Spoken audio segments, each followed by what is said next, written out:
yo no voy a estar viendo nada. Ustedes cualquier cosita me dicen.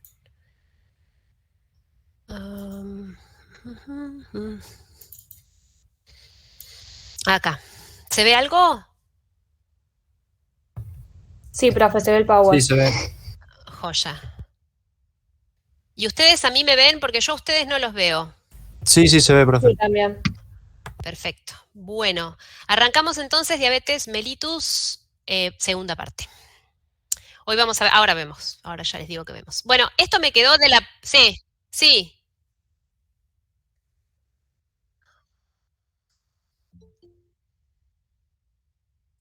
A ver, para que dejo... Wait. ¿Para qué dejo de compartir?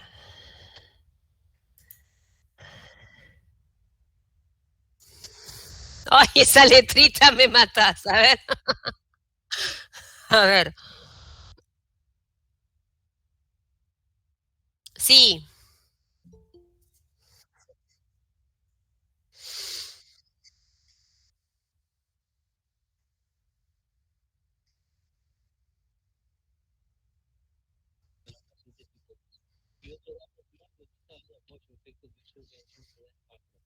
No, no, es macro.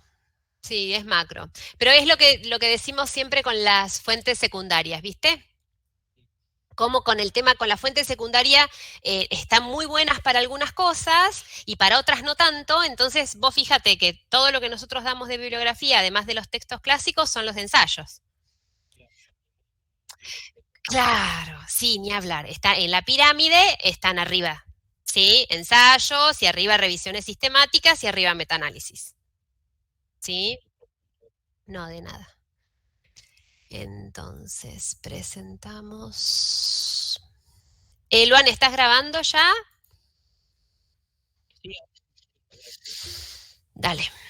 Bueno, esta me quedó de la otra vuelta que se las quería mostrar, que la pasé porque no teníamos tiempo. Esto es este señor que está acá a la derecha, es Frederick Banting, fue el que aisló la insulina por primera vez en 1921. A partir de ahí, ustedes ven acá en la derecha la foto de un niño con diabetes tipo 1, ven que está demasiado adelgazadísimo, deshidratado, y después de comenzar el tratamiento con insulina, ven cómo está, que sobrevivió y está más gordito, luce más sano. Hasta entonces, esto era una enfermedad mortal, y después de que Frederick Banting aisló la insulina, a través de, primero empezó con los perros, ¿no? Este acá es uno de los perros que usaban para sus experimentos, cambió completamente el pronóstico de la enfermedad. El colaborador que está acá al lado, este ya lo conocen, es Charles Taylor, es del libro Bessie Taylor, ¿sí? Del Tratado de Fisiología. Estos dos, esto fue en 1921. 1923, Premio Nobel de Medicina por este descubrimiento, y el aniversario del nacimiento de Frederick Banting, que es el 14 de noviembre, se festeja todos los años en el mundo, como es el Día Internacional de la Diabetes. Es el color azul, y ese día se hacen actividades, es un azul celeste, se hacen actividades en todo el mundo de color azul celeste por todos lados. No sé si alguna vez han visto alguna actividad de diabetes de estas. Yo no. No, ninguna, porque se hace en todas las ciudades importantes se hace, acá en Mar del Plata también, y todos los años tiene algún nombre de campaña, digamos, puede ser diabetes y la mujer, diabetes y la familia. Ahora creo que la de este año es el acceso de medicación para los pacientes diabéticos. Creo que hay gente esperando para entrar, voy a tener que dejar de compartir.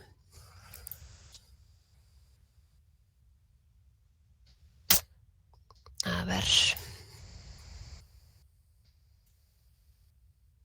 Vuelvo.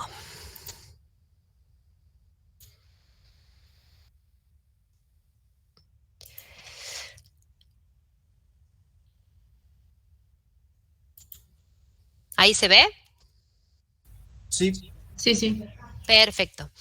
Entonces, como decíamos, tenemos los que aumentan la secreción de insulina, que son los secretagogos, y los sensibilizadores. Vimos la metformina la clase pasada como sensibilizador, vimos sulfodrogas como secretagogos, y ahora vamos a ver otros grupos farmacológicos más.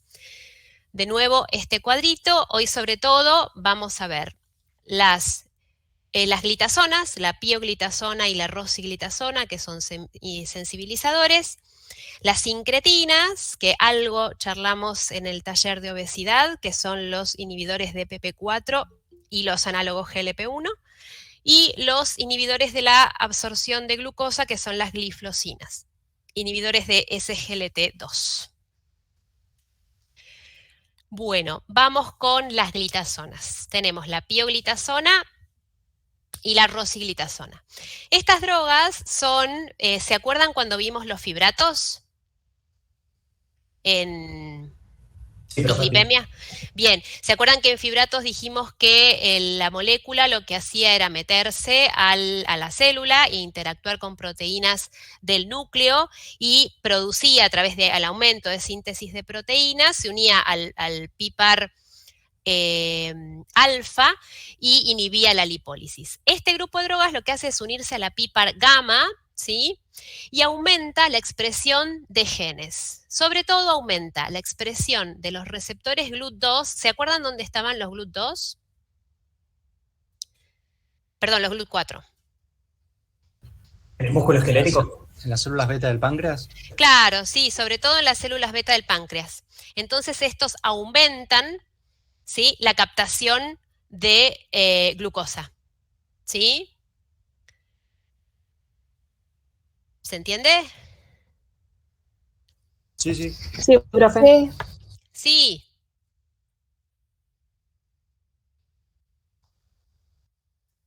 ¿Alguien me quería preguntar algo?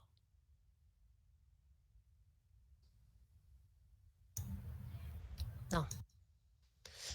Bueno, y otra de las cosas que hace es inhibir la lipólisis. A través de inhibir la lipólisis, lo que se hace es aumentar, digamos, no producir la degradación de los triglicéridos a ácidos grasos libres como sustrato para nueva síntesis de glucosa. Y eso hace que disminuya la glucosa, ¿sí?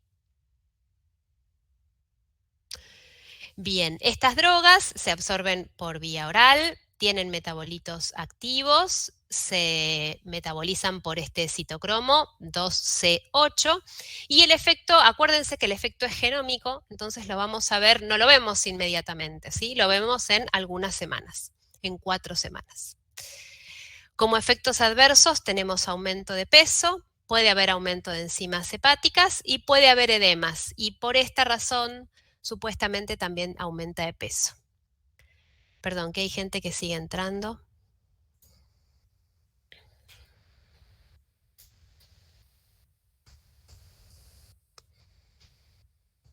Profe, una pregunta. Sí, dime. Justo mientras. ¿Los receptores GLUT4 puede ser que también estén en músculo esquelético? ¿O entendí Sí. cualquier cosa? Ah, bien. No, sí, sí, sí. A ver si acá te muestro. Párate. El dibujito de los receptores.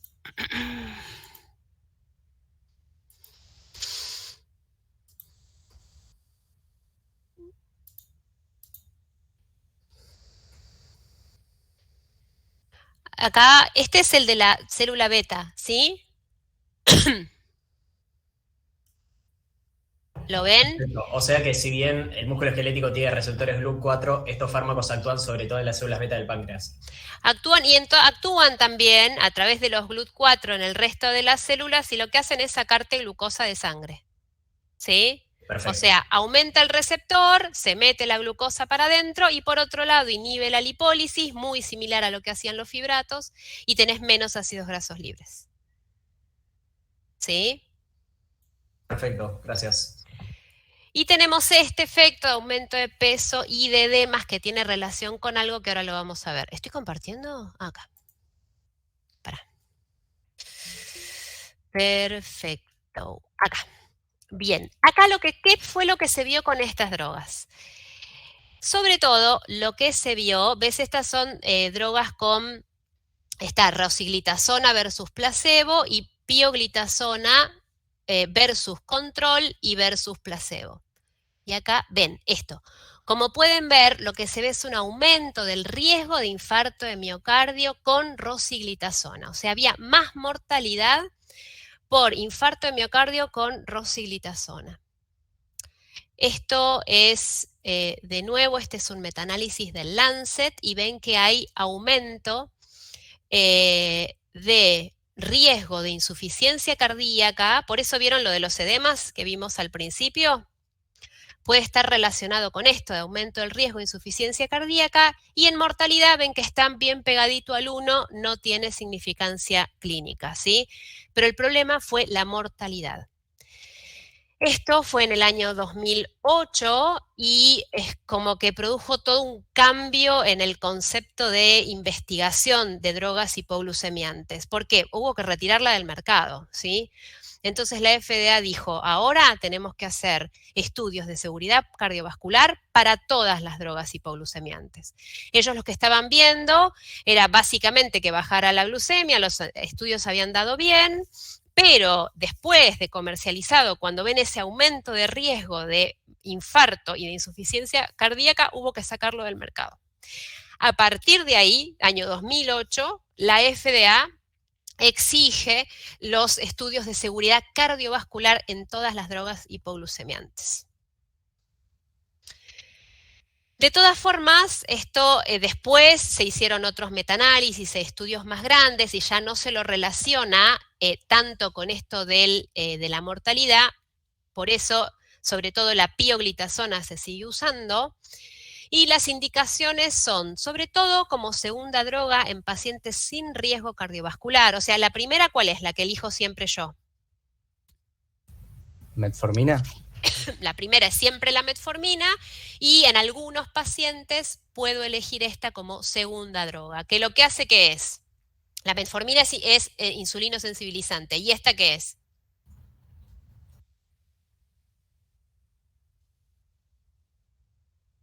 En la combinación, digo, ¿no? ¿Hipoglucemiante, profe? Claro, pero ¿por qué mecanismo? Por la mayor captación de glucosa, habíamos dicho. Perfecto. Entonces, se puede llegar a usar como segunda droga, ¿sí? Eso con las glitazonas. Vamos con los incretino-miméticos. De nuevo vamos con el efecto incretina, ¿se acuerdan? Que lo vimos en el taller de obesidad. Y me voy a tener que volver a ir.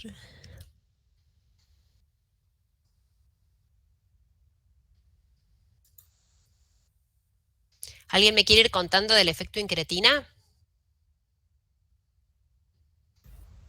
O sea, serían unas hormonas que se liberan, digamos, al ingerir comida por las células C del intestino, me parece, que lo que hacen es aumentan la secreción de insulina y entonces disminuyen la glucemia. Perfecto, son unos mediadores que se liberan del tracto digestivo y lo que hacen, a ver, párate, es aumentar, estos aumentan sobre todo frente a la sobrecarga de carbohidratos, de grasas o de proteínas. Esto lo que produce es también una liberación de estos autacoides que se llaman GLP-1 y GIP, que activan el AMP cíclico y una proteinquinasa que cierra el canal de potasio de la célula beta, aumenta la despolarización de la célula y libera insulina, ¿sí? Entonces, en los pacientes sanos lo que nosotros vemos es frente a una sobrecarga de carbohidratos en el tracto digestivo, tiene un aumento, ven ese pico de insulina de liberación alto que no se ve cuando la perfusión de glucosa es endovenosa. Ven que la secreción de insulina en la perfusión endovenosa es bien planita, mientras que cuando es por boca, por efecto incretina, por el GIP y GLP-1, la secreción de insulina es mucho más alta. ¿Se entiende? El problema que nosotros tenemos es que este GIP y GLP-1 tiene una vida media muy cortita de minutos fisiológicamente, ¿sí? Entonces, lo que se hizo fue de alguna forma sintetizar y diseñar dos tipos de drogas. Uno es el agonista del receptor del GLP-1, que es el péptido similar al glucagón tipo 1, y los inhibidores de la dipeptildipeptidasa 4, que es la enzima que degrada el GLP-1, ¿sí? La DPP4. Perfecto. Una de estas drogas, me refiero a los análogos de GLP-1, es el exenatide. El exenatide es una molécula que se encontró en muchísima concentración en la glándula salival de este bicho, que se llama monstruo de Gila. Es un reptil que vive en el desierto de Sonora, en el límite entre Estados Unidos y México, y este reptil, ¿ven que tiene la cola gorda? Bien gorda, almacena nutrientes ahí, y lo que pasa, como vive en un desierto, es que tiene ingestas de una vez, qué sé yo, cada 3 semanas. Entonces, tiene estas hormonas, que ahora vamos a ver qué efecto hacen en el tracto digestivo, en alta proporción y con vida media mucho más larga para poder sobrevivir a esos periodos largos de ayuno. De la saliva de este bicho se sintetiza en el año 1992, se extrae el exenatide y hoy se vende desde esa fecha, 1992, se comercializa en autoinyectores que se aplica subcutáneo 2 veces por día. Profe, Sí. ¿podría repetir el nombre del animal, por favor? Monstruo de Gila. G-I-L-A. En el desierto de Sonora. Gracias. No. Bien, esto es un análogo GLP-1, ¿sí? ¿Qué es lo que va a producir el análogo GLP-1? Habíamos hablado del páncreas, eso lo sabemos, aumenta la secreción de insulina, ¿sí? También disminuye la síntesis de glucagón, tiene un efecto pleiotrópico en el páncreas, donde aumenta la proliferación de células beta y disminuye la apoptosis de células beta. En el estómago disminuye el vaciado gástrico, entonces da como una especie de saciedad. Aumenta captación y almacenamiento de glucosa en músculo y en tejido adiposo, aumenta la sensibilidad a insulina, disminuye la producción de glucosa en el hígado y es cardioprotector. Y a nivel del sistema nervioso central, disminuye el apetito. Entonces, cuando nosotros les preguntemos qué es lo que hace el GLP-1, no me hablen solamente de que aumenta la secreción de insulina. Necesitamos que nos digan todos los efectos del GLP-1, ¿sí? Fíjense que tiene en muchos órganos de la economía. Baja un poquito la glicosilada, entre 0,6 y 1,1. Y se ha visto, por este efecto del vaciado gástrico, que disminuyen de peso, ¿sí? En hasta 4,8 kilos en algunos estudios. Se aumenta, ¿se acuerdan que nosotros vimos un análogo GLP-1 para obesidad?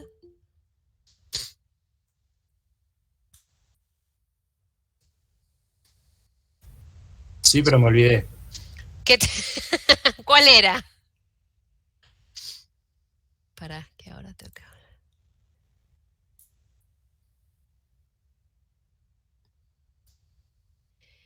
Este era el liraglutide. ¿Sí? El liraglutide se usa para obesidad, ahora lo vamos a ver igual porque se usa también para diabetes.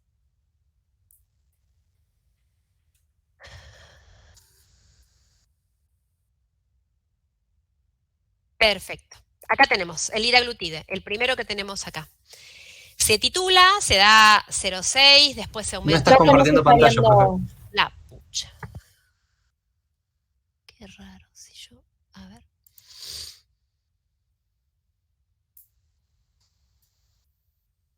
¿Ahí? Ahí sí.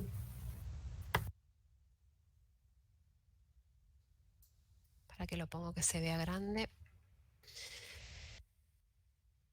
Lira, entonces se da una vez por día, ¿sí? Después tenemos el albiglutide, que hay formulaciones por semana, cada 15 y mensual. Este que no lo usamos, y el exenatide, que es este que vimos recién del monstruo de Gila, ¿sí? Se da cada 12 horas. Algunos se eliminan en orina un poco por heces y sobre todo el exenatide por filtración glomerular. Hay una de estas incretinas que es el semaglutide que es subcutáneo, y también está la formulación oral, semaglutide vía oral. Es el único que es vía oral. ¿Qué perfil de efectos adversos tenemos? ¿Qué dijimos que hacía en el estómago? Disminuye el vacío gástrico. Disminuye el vaciado. Entonces es muy frecuente, 30-50% náuseas y vómitos. Se sienten con asco, con saciedad precoz. Un porcentaje más chiquito, diarrea. Puede haber hipoglucemia, pero asociado a otros hipoglucemiantes. Per se, por sí sola, no da hipoglucemia. Puede dar pancreatitis, por eso en pacientes con antecedente de pancreatitis previo está contraindicado, y lo del cáncer es en ratones y todavía no hay evidencia de que suceda en seres humanos. Estos son los más frecuentes, sobre todo los gastrointestinales. Muchas veces lo que hay que recomendar es que se lo aplique con la panza bien vacía. Que si se levanta a la noche para orinar, 2 de la mañana, qué sé yo, que se lo aplique en ese momento. Y muchas veces con el cambio de horario de aplicación mejora esto de las náuseas y los vómitos. Y si en los primeros días, sobre todo los que son de formulación semanal, los primeros días que se aplica la medicación tiene que hacer dieta bien liviana, sin tanta grasa, sin tanta proteína, y ahí es como que va tolerando mejor. ¿Cuáles son las indicaciones? Bueno, en pacientes obesos vimos que las incretinas, el LIRA se puede dar en pacientes con obesidad. En pacientes obesos con obesidad mórbida. Cuando no son candidatos a insulina, por X motivo, o tratamiento triple. O sea, si yo ya le di, metformina, le di una sulfodroga y no funciona, le di, ya como tercer droga le puedo dar un GLP-1 a ver qué pasa. Vamos con las evidencias. Este es el líder, ¿se acuerdan que vimos el scale en obesidad? Este es el líder para diabetes. Esto fue pacientes con una glicosilada de más de 7, que ya tienen, dos hipoglucemiantes orales o insulina, sin DPP4, porque no juntamos el DPP4 con el GLP-1. ¿Entienden por qué?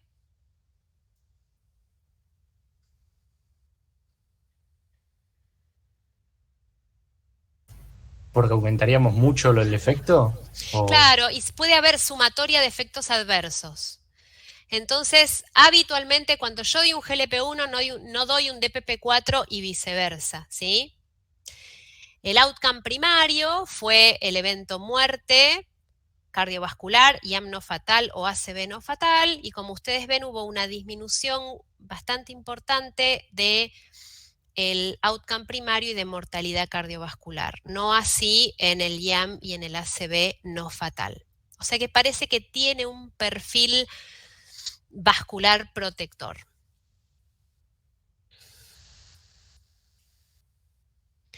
Este es otro, es el sustain. Este es semaglutide, que es el semanal. Lo que se vio también fue disminución del outcome primario, que es el de muerte cardiovascular, IAM no fatal o ACV no fatal, y sobre todo disminución del ACV no fatal. No dice nada de mortalidad cardiovascular el sustain. Bueno, este es un metaanálisis con muchos GLP-1 que se hizo. Acá tenemos el ELIXA con lixenetide, el líder con liraglutide, el sustain con semaglutide, el Excel, no sé cuál fue, el Harmony con albiglutide, el Pioneer con semaglutide y el Rewind con dulaglutide. Y lo que se ve bien en el diamantito, globalmente todas las incretinas tienen disminución, del outcome cardiovascular, ¿sí? De 0,88% en sumatoria. Globalmente, ven, acá tenemos lo mismo, tenemos todos los GLP-1, muerte cardiovascular, evento cardiovascular, miocardio, stroke, falla cardíaca, angina inestable, FA, tienen globalmente reducción de casi todos los eventos cardiovasculares. Pero si lo vemos individualmente, ven que acá tenemos el análisis de todos, ¿lo ven que es el primero? Está como con una evidencia alta que tiene un beneficio cardiovascular, que es lo que veníamos hablando hasta ahora, pero si lo vemos individualmente, en mortalidad cardiovascular, ninguno no tiene efecto, ¿sí? ¿Ven que está todo celestito? No tiene efecto en mejorar la mortalidad cardiovascular. Sí, alguno en los eventos, como el albiglutide en el infarto, como el dulaglutide en el stroke, el SEMA en el stroke, el albi en insuficiencia cardíaca, ¿sí? Y profe, una pregunta, ¿por qué, Sí. o sea, globalmente sí la disminuirían, pero individualmente no? O sea, Porque ¿cómo lo te da? traccionan acá. Porque ves que estos están casi llegando al 1, este atraviesa el 1, este atraviesa el 1, pero es como que en la sumatoria te lo tracciona para la izquierda, ¿viste? O sea que algunos tienen un poquito más que otros, pero en la sumatoria te lo traccionan como que mejora, ¿sí? Ahora, cuando vos lo ves individualmente, ¿ves? Acá están muy pegaditos al 1, igual mejora un poquito. Este atraviesa el 1, infarto de miocardio, por ejemplo. Acá este atraviesa el 1. Este está muy cerquita del 1. Esto es para que ustedes vean que si bien el análisis completo te lo tracciona por una cuestión estadística, droga por droga, de mortalidad, ¿no? De eventos sí algo te mejora, pero de mortalidad no hay ninguno que haya demostrado que tiene un riesgo menor. ¿Se entiende? Sí, perfecto, gracias. Esto es para que ustedes vean las cosas que te pueden mostrar, ¿viste? O que te pueden venir y te pueden decir, los GLP-1 son fantásticos, ves lo que hacen en mortalidad cardiovascular, y después cuando te pones a mirar un poco más finito, todo esto, todos estos datos están en el Umbrella, que me parece que se los pasaron, el artículo. ¿Lo tienen ese metaanálisis? ¿Para la semana pasada o para esta? No, para esta. Ah, no me fijé. Bueno, fíjense porque en el Umbrella está toda la evidencia. Para esta semana, profe, creo que hay uno del INFAC y uno de Navarra, nada más. Quizás está en la complementaria. Ah, bueno. Después Sí, ahí me fijé, profe, está en la opcional. Ah, el Umbrella. Ahí ese te tira toda esta evidencia, es de ahí. Es de ese estudio. Si lo pueden chusmear, tiene los cuadritos y todo. Bueno, eso con GLP-1. ¿Alguna duda de análogos de GLP-1?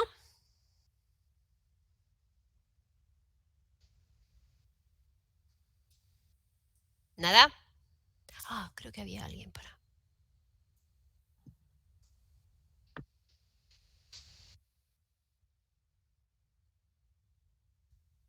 Ahí está.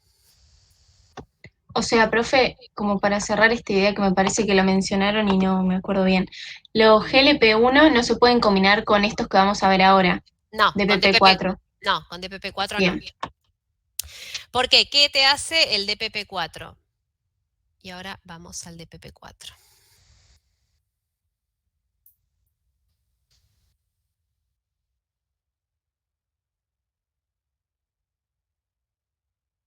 El DPP-4, como decíamos, es la enzima que inactiva el GLP-1 y el GIP, ¿sí? Yo, al inhibir esta enzima, te va a aumentar mucho el GLP-1 y el GIP, ¿sí? Va a aumentar la vida media de estos dos mediadores. Y si yo encima le pongo más GLP-1, lo que no queremos es adicionar efectos adversos, ¿sí? Porque no te va a mejorar mucho más la glucosa, no te va a mejorar mucho más mortalidad ni eventos, y te va a dar un montón de efectos adversos, sobre todo los gastrointestinales, pero no sé si no puede darte otro. ¿Se entiende? Como los IECA y los sartán. Claro, sí, una cosa así, es como que te hace una sinergia de potenciación, y el problema es que no te va a dar más beneficio y te puede dar más efecto adverso, ¿sí? Estos DPP-4 entonces aumentan el GLP-1 y el GIP, entonces va a hacer todo lo que dijimos previamente. El aumento de la insulina por las células beta del páncreas, el aumento de la captación de glucosa en músculo y en tejido graso, la disminución hepática, la disminución de glucagón y esto sobre todo, ¿sí? No se ha visto tanto la disminución, el efecto a nivel del sistema nervioso central ni el efecto a nivel cardíaco, ¿sí? Los inhibidores de PP4 son estos: cita, bilda, saxa, alo, lina y tenelegliptina, ¿sí? Sitagliptina, bildagliptina, saxagliptina, alogliptina, linagliptina. Son todos vía oral. Y lo que acá te muestra es que después de comer, sin el fármaco, el paciente diabético, ¿se acuerdan que tiene un piquito de insulina medio chongo? Y con el inhibidor del DPP4 ven cómo, esto es la concentración del GLP-1. Tiene un aumento de GLP-1 sin fármaco y con el DPP4 ven cómo aumenta la concentración de GLP-1. ¿Sí? Y con el GIP pasa lo mismo. Sin fármaco tiene este nivel, que es la línea punteada, y con el fármaco tiene un piquito bastante más grande. Reduce muy poquito la glicada, de 0,5 a 1. ¿Cuánto era? ¿Qué equivalía? ¿Se acuerdan? Un punto de hemoglobina glicosilada.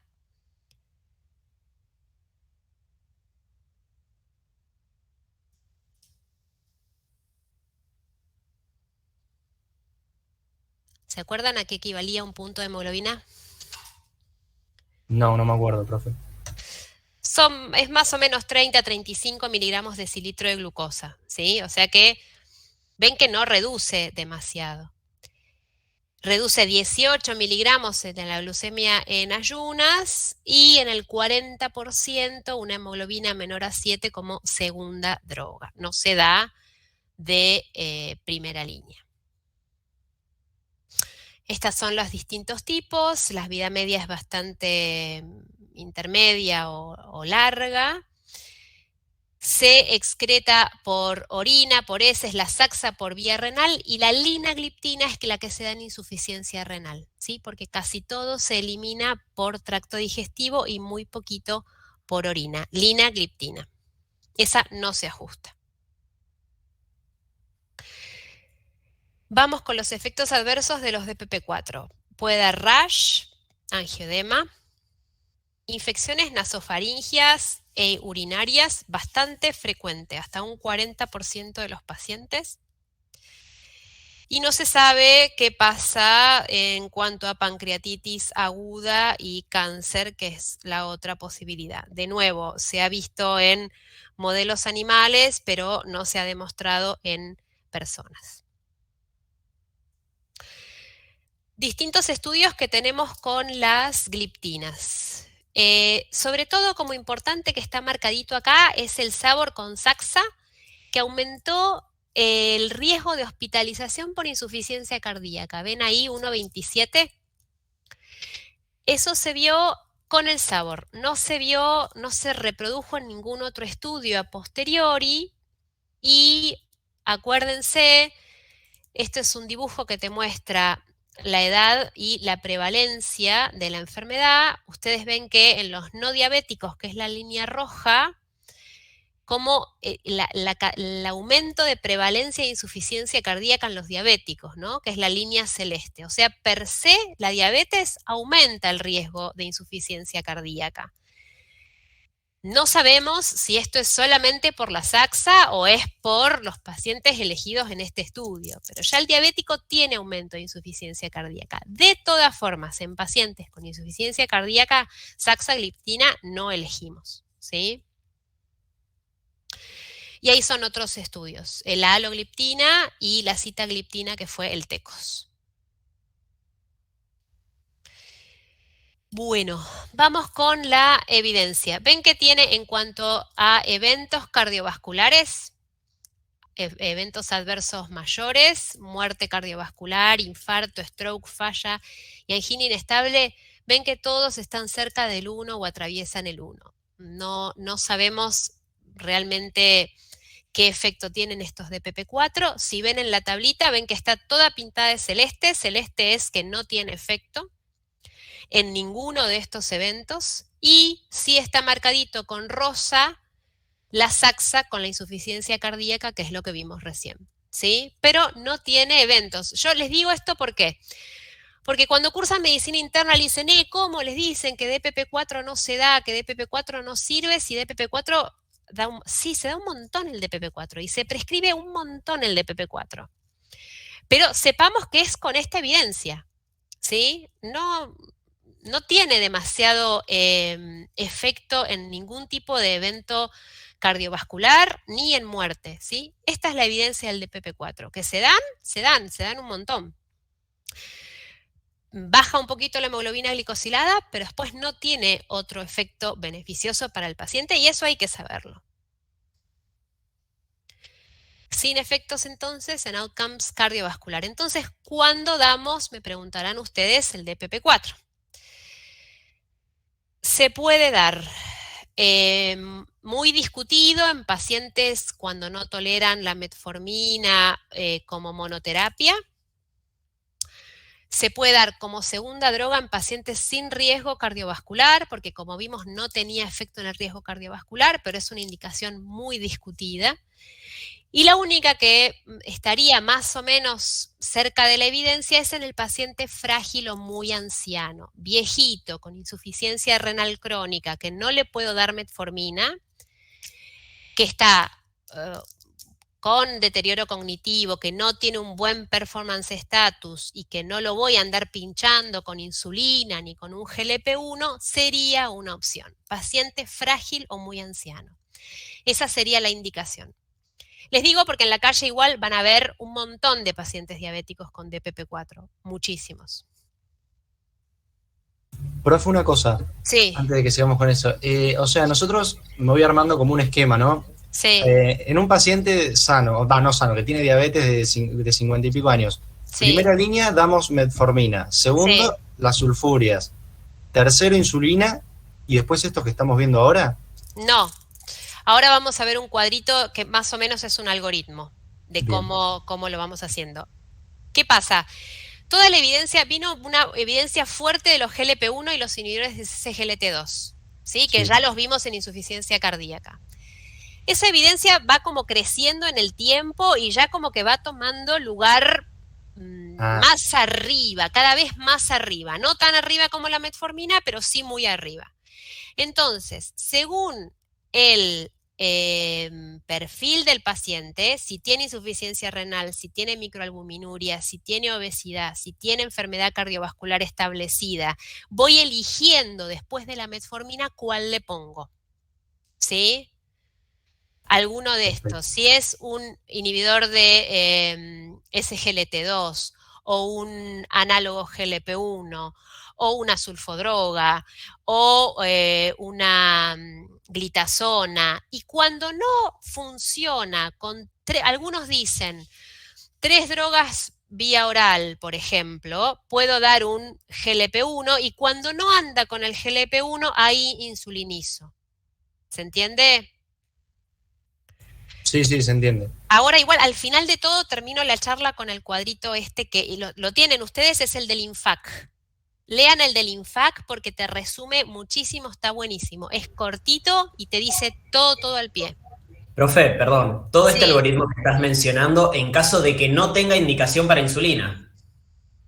No, porque vos, obvio, si el paciente viene para insulinizar, hay que insulinizar. Perfecto.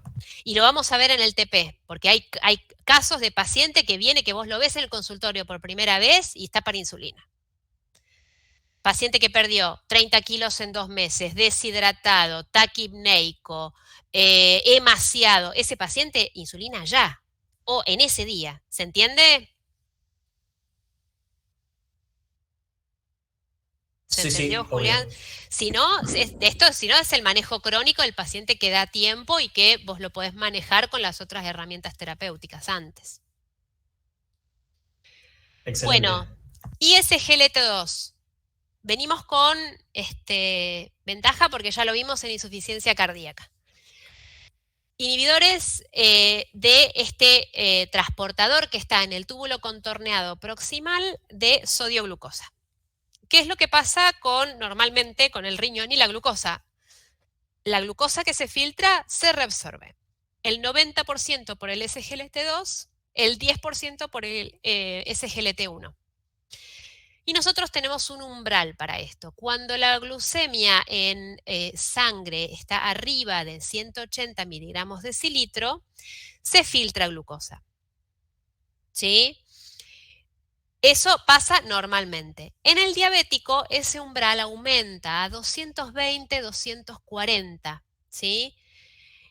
Lo que hace el SGLT2, el inhibidor, es bloquear este receptor y hacer que la glucosa quede en el canalículo del riñón, ¿sí? En el túbulo colector, y se elimine por orina este exceso de glucosa, ¿sí? Con lo cual, uno de los efectos adversos, ¿cuál va a ser? Ya lo vimos igual en insuficiencia cardíaca. Puede tener un aumento de urinarias. eso. Claro. Glucosuria, infección urinaria, balanitis, vulvitis, balanopostitis, ¿sí? Y todas las infecciones. Por eso, no sé si lo pusimos después, no, en pacientes que tienen antecedentes de 4 infecciones urinarias al año o más, o que tengan antecedentes de una pielonefritis importante, la idea es no dar estos fármacos o interrumpirle el fármaco. Se ha visto, y volvemos a enganchar con insuficiencia cardíaca, que con estos, primero se vio en la población diabética que disminuía disminuía la tasa de internaciones por insuficiencia cardíaca, y se pusieron a ver qué era lo que pasaba con este fármaco. Una de las explicaciones es que a nivel del miocito inhibe esos canales de sodio-protón, lo que hace es disminuir el sodio a nivel del miocito intracelular, disminuir el calcio y mejorar de esa forma la respiración mitocondrial. Es una de las hipótesis por las que se cree que mejora la función miocárdica este grupo de drogas. ¿Cuáles son? Empagliflozina, canagliflozina, dapagliflozina, las más usadas. Lo que hacen, además de producir glucosuria, también producen pérdida de sodio, y también el sodio arrastra agua, produce pérdida de agua también. Hace como una especie de efecto diurético de alguna forma. Por eso uno de los efectos adversos es la hipotensión ortostática, sobre todo en las primeras 2 semanas de tratamiento, y hay que decirle al paciente que se mantenga bien hidratado al comienzo del tratamiento.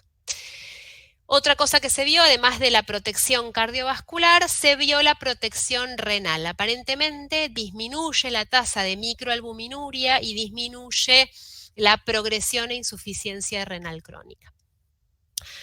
Acá te lo marca como con un efecto directo que aparentemente puede llegar a tener en el estrés oxidativo, fibrosis, inflamación, y aparentemente por eso es protector renal.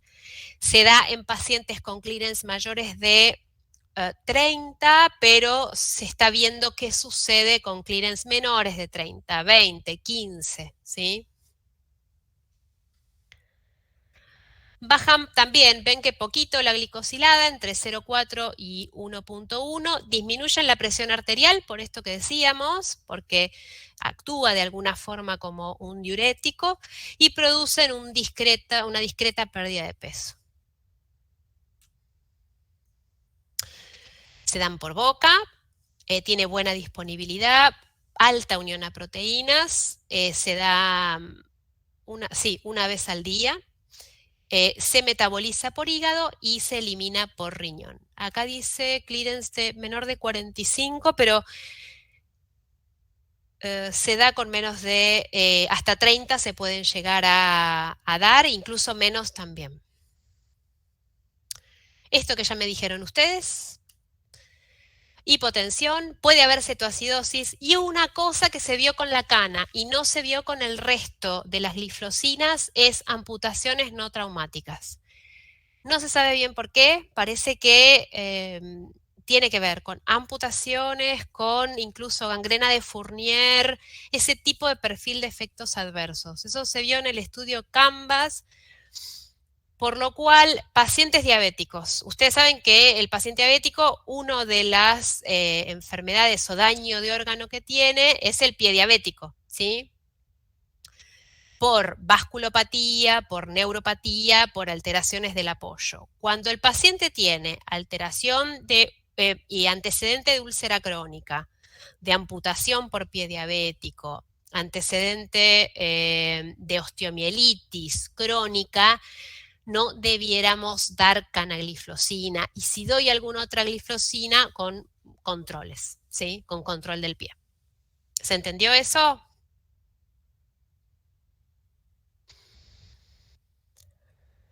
Sí, profe. Sí, profe. Joya. Bueno, vamos al Emparreg. El Emparreg fue con empagliflozina, 3 años de seguimiento, y lo que se vio, que acá empezó toda la historia de las gliflocinas, fue la disminución, el outcome primario, que fue eventos cardiovasculares mayores, disminución de muerte, disminución de mortalidad, disminución de hospitalización. Un estudio bastante controvertido desde lo metodológico, baja muy poquito la glicosilada, ahí también disminuye, como decíamos, este efecto protector en el riñón, microalbuminuria, y mejoró el filtrado glomerular.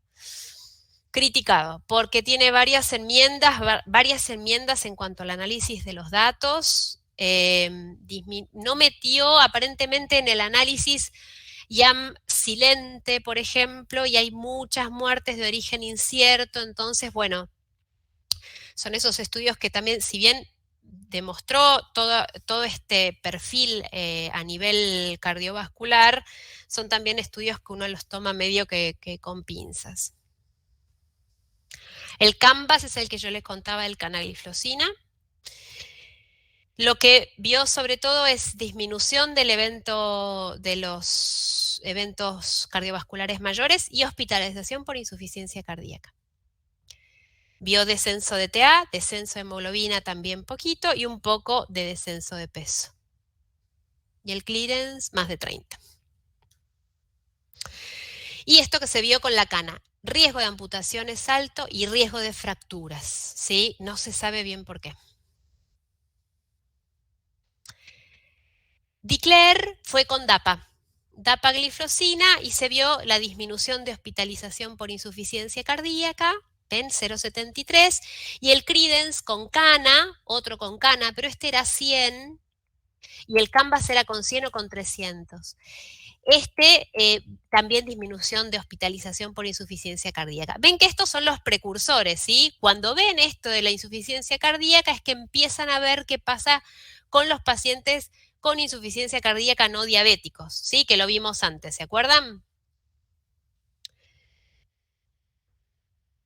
Este es el antecedente. Lo que se vio en el Emparreg, lo que se vio en el Canvas, lo que se vio se repite en el Declare y se repica en el Credence. Entonces, esto que decíamos, disminución de eventos cardiovasculares mayores, de muerte cardiovascular, de infarto y de falla cardíaca en todos los estudios juntos con SGLT2. El cuadrito, hay más beneficio, ¿ven? En mortalidad cardiovascular, incluso en análisis individuales, en infarto individual no. En falla cardíaca, ¿ven cómo está todo pintado de verde? ¿Lo ven o no lo ven? Sí, sí. Bien, Sí. y a partir de ahí es que es el estudio de insuficiencia cardíaca con las gliflocinas. Indicaciones, entonces. Pacientes obesos porque baja un poquito de peso, pacientes con enfermedad cardiovascular, por esto que hablábamos de la protección que genera en el corazón y en la insuficiencia cardíaca, pacientes con nefropatía o con múltiples factores de riesgo. O sea, pacientes mayores de 55 años con HBI o con una placa ateromatosa o con enfermedad arterial periférica, ¿sí?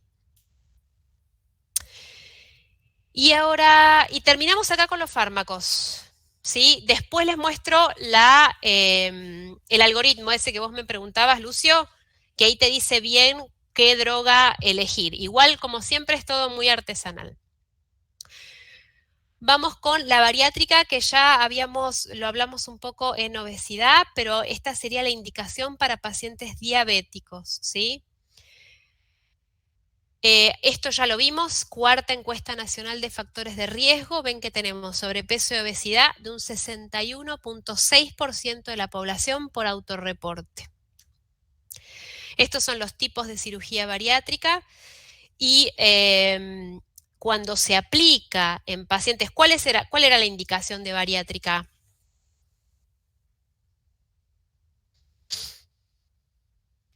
Eran muy específicas.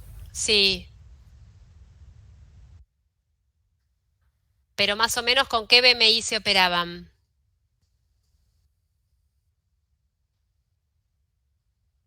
Puede ser que eran los que tenían el máximo, el grado 4 o una cosa así. Sí, obesidad mórbida o no tanto, pero que tuvieran algún factor de riesgo importante, ¿sí? En este caso, la diabetes sería un factor de riesgo, ¿sí? Y se han visto algunos beneficios, pero en estudios observacionales. Entonces, como decíamos, aparentemente tiene efectos no solo físicos, sino por mecanismos neuroendocrinos mediados por GLP-1 y por eso estos pacientes bajan de peso, pero se vio esto de la bajada de peso, eso lo vimos en obesidad también, pero todavía no hemos visto grandes diferencias en el impacto metabólico, ¿sí? Mucha de esta evidencia surge de estudios, como decíamos, poblacionales y de una evidencia moderada a baja. Bien, acá ven en la cirugía, ¿ves? Estas son distintos tipos de cirugía bariátrica en pacientes que han con un BMI de entre 27 y 43, esto es por diabetes, que los randomizan en 3 grupos, a manga gástrica, a el bypass con Iderrux o manejo médico. Se ve pérdida de peso y lo que se ve sobre todo en el bypass gástrico, que es el de la Iderrux, ustedes ven acá la barra más oscurita, ese que dice 45. Sí, se ve. Ese es el que no tiene tratamiento farmacológico, o sea que parece que este bypass gástrico no requiere, estos diabéticos no requieren en un 45% tratamiento farmacológico, mientras que los de la manga un 25%, y los pacientes que fueron randomizados a la rama de tratamiento médico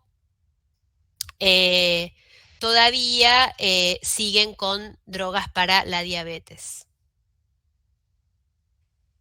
Entonces, tiene algunas ventajas en comparación con tratamiento médico y una mayor posibilidad de remisión, pero seguridad y eficacia según la experiencia del centro, obviamente, los centros que operan más tienen mejor seguridad y eficacia, pero faltan ensayos de mayor calidad para confirmar o refutar el impacto metabólico más allá del descenso de peso. Todavía de eso faltan estudios. De todas formas, el metaanálisis que vimos en el taller, que ¿se acuerdan que eran los 177.000 pacientes con bariátrica? Diabéticos y no diabéticos, ese es un metaanálisis de ahora, de mayo del 2021, de este año.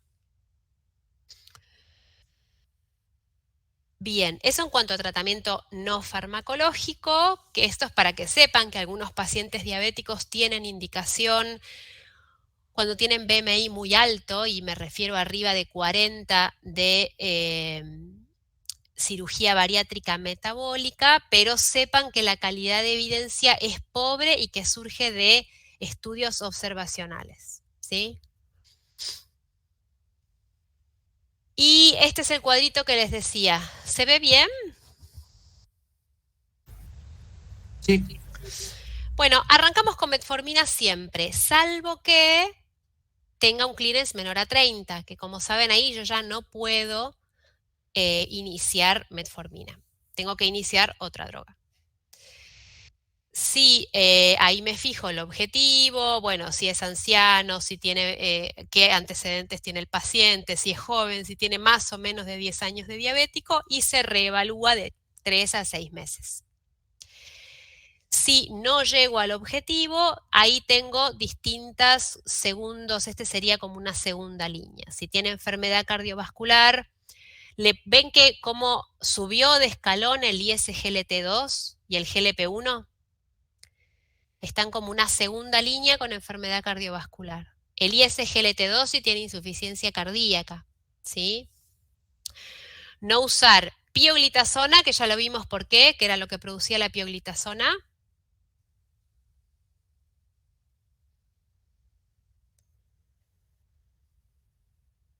¿Amputaciones, profe?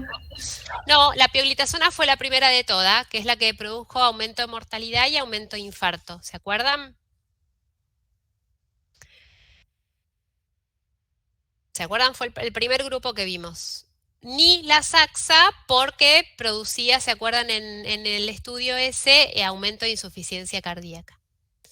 Si tiene enfermedad renal crónica, si tiene un clearance más de 30, puedo adicionar un ISGLT2 o un GLP-1, y si es menos de 30, se podría un GLP-1. ¿Sí? No usar metformina en menos de 30 ni sulfodrogas en menos de 30 y como alternativa un DPP4 o una pioglitazona. Si es frágil, lo que dijimos, metformina más DPP4 o incluso DPP4 solo. Y obviamente control menos estricto de glucemia y intensificar el tratamiento, no ser tan agresivos. Y si es obeso, darles los que más disminuyen de peso, que son los ISGLT2 o bien los análogos GLP-1. Y si no tiene ninguna condición, hay que individualizar, ¿sí? Y puede ser metformina más sulfo o metformina con una repaglinida, ¿sí? Si con todas estas combinaciones no se alcanza el objetivo glucémico, ahí puede ser insulina, puede ser si no tenía previamente el análogo GLP-1 o puede ser una triple terapia oral, ¿sí?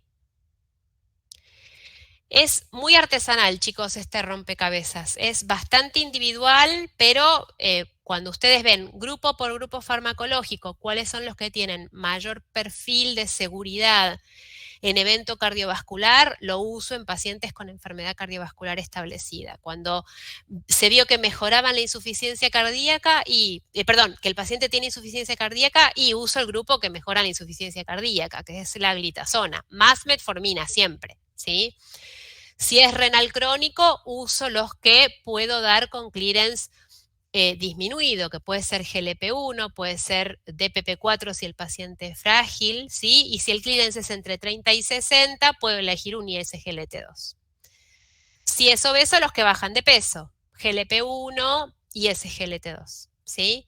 Y si no tiene condiciones, ahí ya tengo más jueguitos. Puedo usar metformina, puedo usar una sulfodroga, puedo usar una glitazona, ¿sí?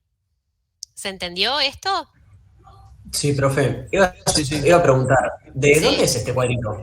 Ese es del INFAC. Por Perfecto. eso te digo, léanlo porque está buenísimo y te marca las drogas con colores. Cuando tiene si tiene evidencia de que mejora algo, si el efecto es nulo o si tiene evidencia de efecto cardiovascular. Entonces, vos con los 3 colores te vas guiando. Está muy, muy piola. Es muy cortito. Léanlo. Y acá lo que me preguntabas vos, Julián, de las insulinas, obviamente con síntomas de hiperglucemia, con una glicada de 10, 9, 10, ahí ya arrancamos con insulina. Si el paciente viene deshidratado, vomitando, dolor abdominal, pérdida de peso, con una glicada de 10 y con valores altos de 250 en forma persistente, ese va para insulina, ¿sí? Si es asintomático, a veces lo que uso, si yo ya le di 2 o 3 drogas por boca y está sin síntomas, puedo probar un análogo GLP-1 antes de la insulina, Eso es porque por ahí si yo le doy un GLP-1 semanal, por ejemplo, no lo pincho tanto como indicarle insulina que se tiene que pinchar, qué sé yo, a veces 1, 2, 3, 4, 5 veces, ¿sí?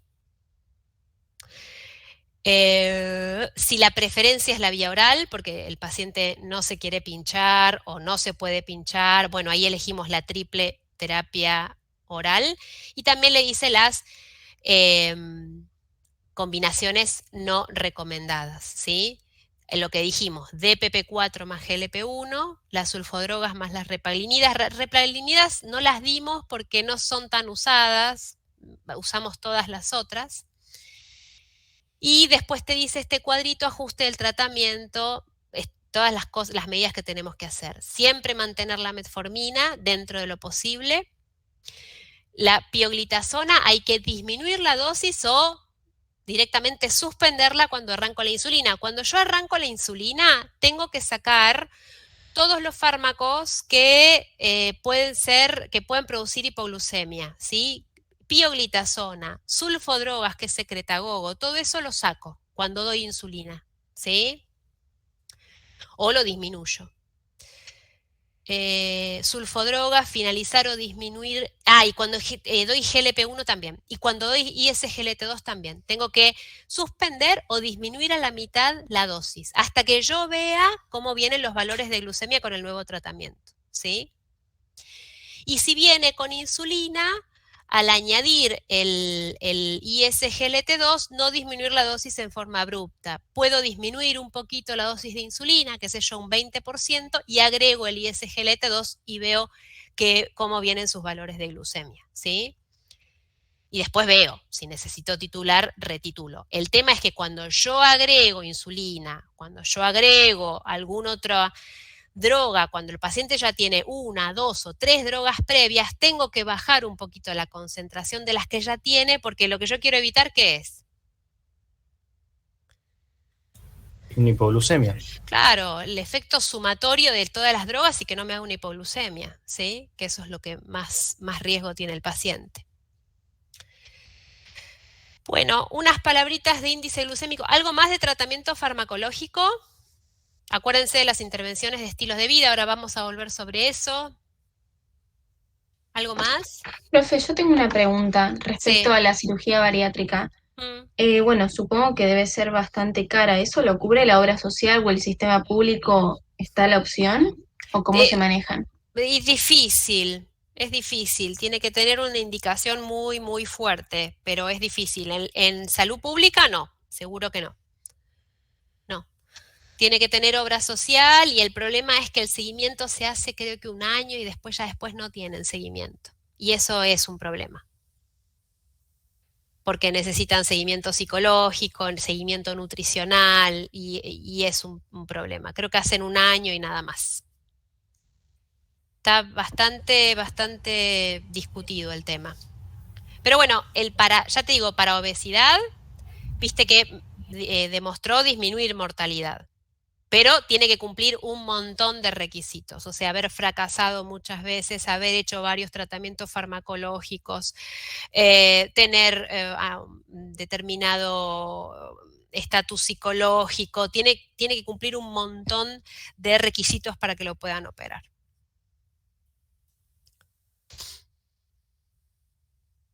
¿Se entendió? Sí, muchas gracias, profe. Profe, yo tengo otra pregunta con eso. Sí. Porque también uno de los efectos adversos es que causa mala absorción, ¿o no? Sí.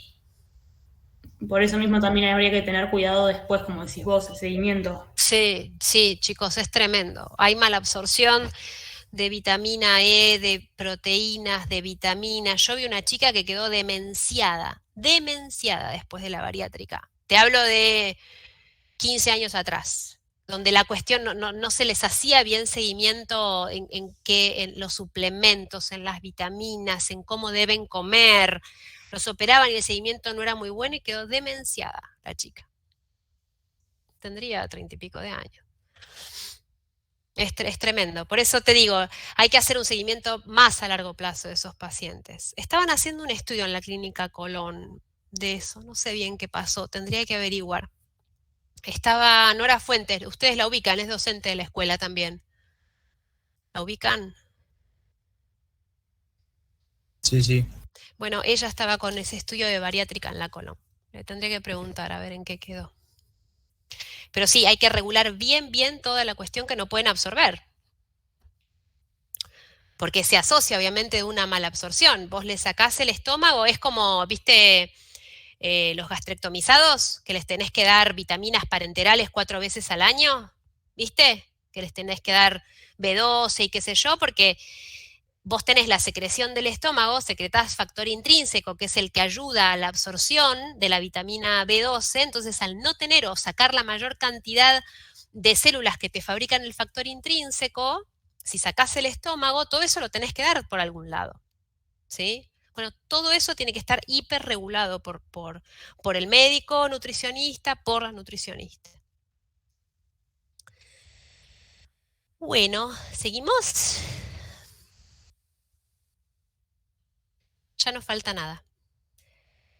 Índice glucémico, les quiero dar 2 palabritas. ¿Alguien sabe qué es el índice glucémico?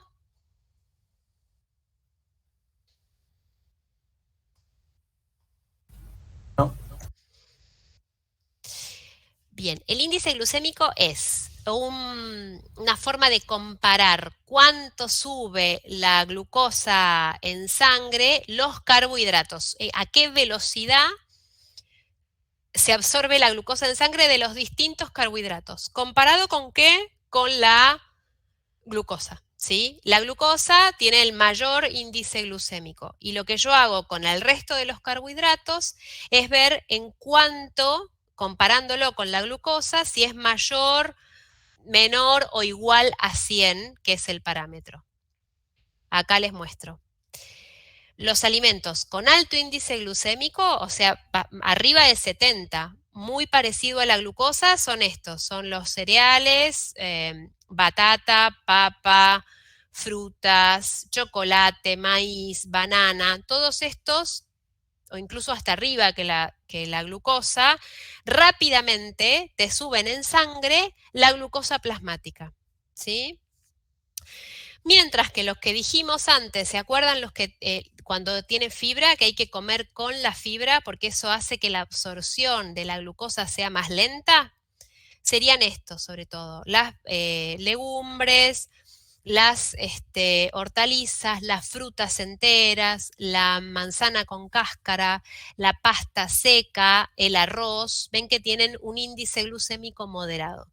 Y los que tienen índice glucémico bajo son las legumbres, el yogur, la soja, maníes, esas cosas tienen índice glucémico bien bajito. Acá es lo mismo, ven los índices glucémicos altos, que son por ejemplo, el 82, papa blanca, arroz con leche, esos son bien altos.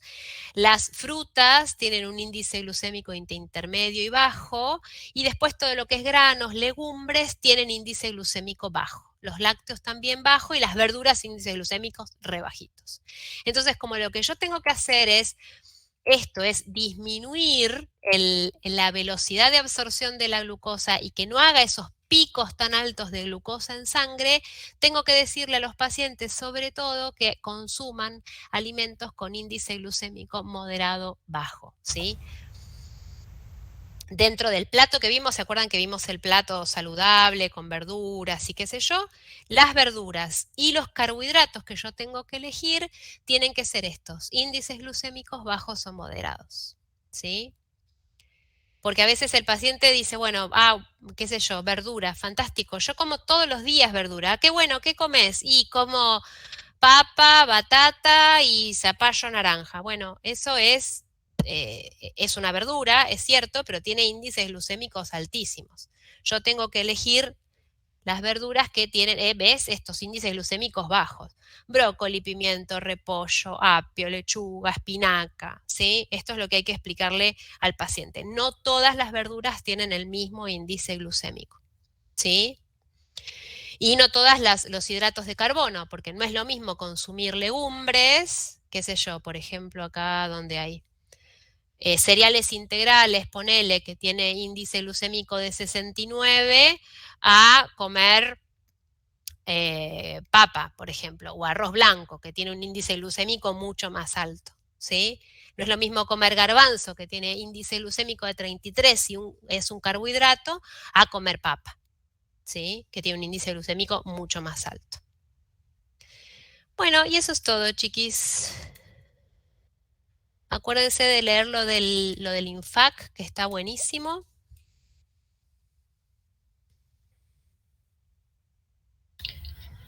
Profe, una Sí. pregunta.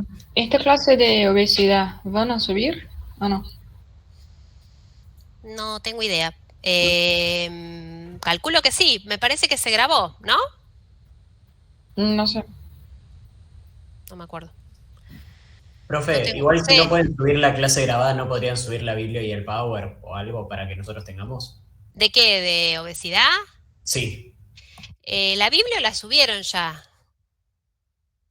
Creo que no. Va, hoy entré a Fármaco a ver qué onda y creo que no estaba. Ah, No sé bueno, si- ahora le digo a Cintia, la Biblia es el artículo del RANG, y dijimos solamente dos, el artículo del RANG y un artículo de una revista de medicina de familia donde describe los tratamientos farmacológicos, nada más. Porque Biblio para la clase de obesidad vimos, no sé, 120 artículos, hay de todo, si te metes hay de todo, pero tratamos de seleccionarles los mejorcitos. Y el Power sí se puede subir, sí, tranquilamente. Lo que no sé yo, calculo que estaba grabada, pero no me acuerdo si la grabamos y si se va a subir. Pero el Power sí, seguro, se puede. Profe, hola. Sí, Yo hola. quería preguntarle si podía subir el power de la clase pasada, porque en el video que subieron no se veía muy bien. Ah, el Power solo. Claro, Para que me algunos anoto porque rendimos en ese horario deporte y no pude estar.